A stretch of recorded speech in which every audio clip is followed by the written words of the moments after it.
The Manhattan District Attorney's Office does not protect students. They protect the school in federal student loan fraud and ripping off the state and federal taxpayers for grants we were not eligible to receive.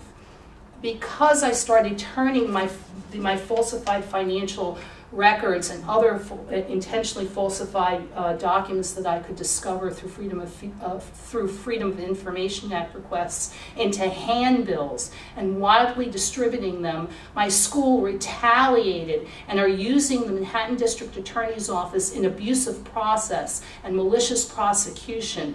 They're trying to intimidate me with false criminal charges. The 5 complaining witnesses against me are the doctors and lawyers who are responsible for accurately reporting the number of classes that I took as a student so that I could be billed appropriately.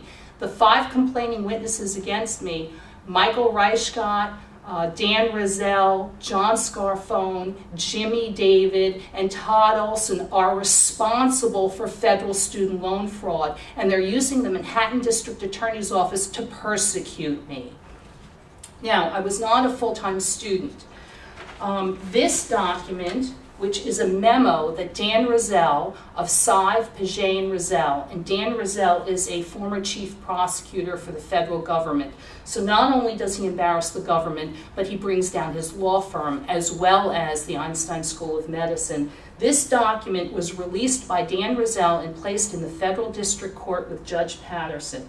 This is a memo from Michael Reichgott to me that directs me to take 3 classes in the fall of 1995 and 2 classes in the spring.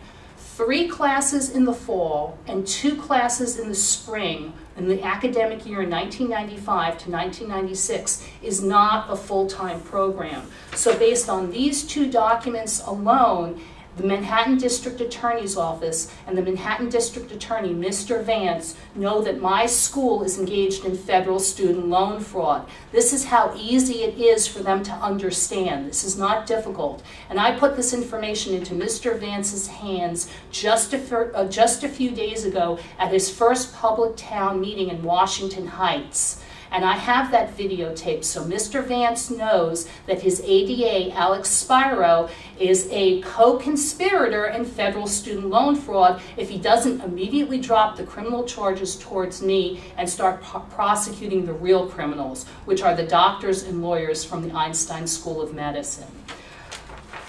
This is my original college bulletin. These are my original college bulletins. They were authenticated by a friend of mine in the military, Colonel Kevin C. Riley, MD, who I visited at Fort Knox on Monday, September 22nd, 2008. And I asked him, Kevin, can you authenticate these documents for me? And can you authenticate these bulletins for me? Are these the bulletins that we used? He was my classmate when I was at the Einstein School of Medicine. And he said, yes, these are the original college bulletins. I also showed these to Deborah Simon at the Hudson County Prosecutor's Office.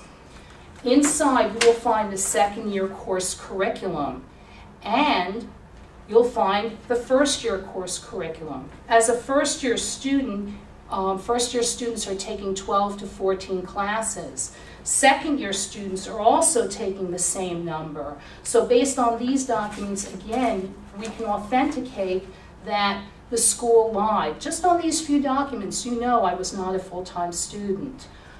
Again, the Manhattan District Attorney's Office has these documents. It's just a few pieces of information for them to confirm irrefutably that I was not a full-time student. Sally Mae is involved. I made good faith efforts to work with Sally Mae, up to including speaking directly to members of Sally Mae's board of directors. They spit in my face. They refused to refund my money, and ultimately Sally Mae, who knew exactly what they were doing, transferred this original promissory note to the state guarantee agency, and I was illegally declared in default on a student loan I was not eligible to receive.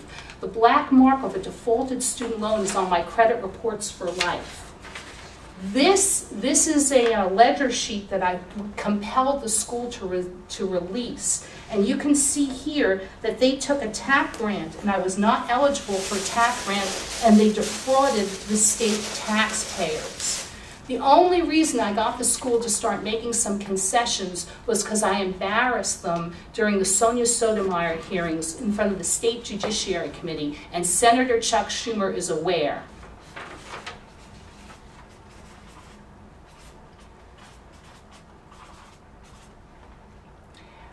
Yes, there are other victims. Mike Tyberg had the same experience. Mike Tyberg also was asked to complete a promissory note. He is also being asked to pay for classes the school never provided to him.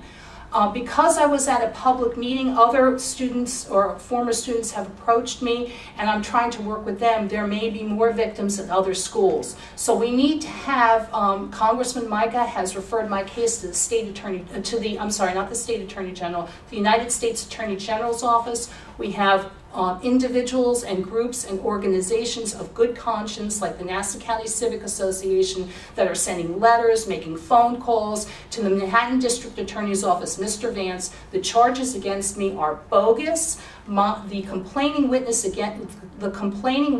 against me are doctors and lawyers from my school who claim that they are annoyed that I'm seeking my complete unedited records. I have a legitimate purpose in asking for my records and a legitimate purpose in seeking to correct intentionally falsified records. My falsified records at the Albert Einstein College of Medicine are being used as a foundation to create even more falsified records at outside agencies and institutions.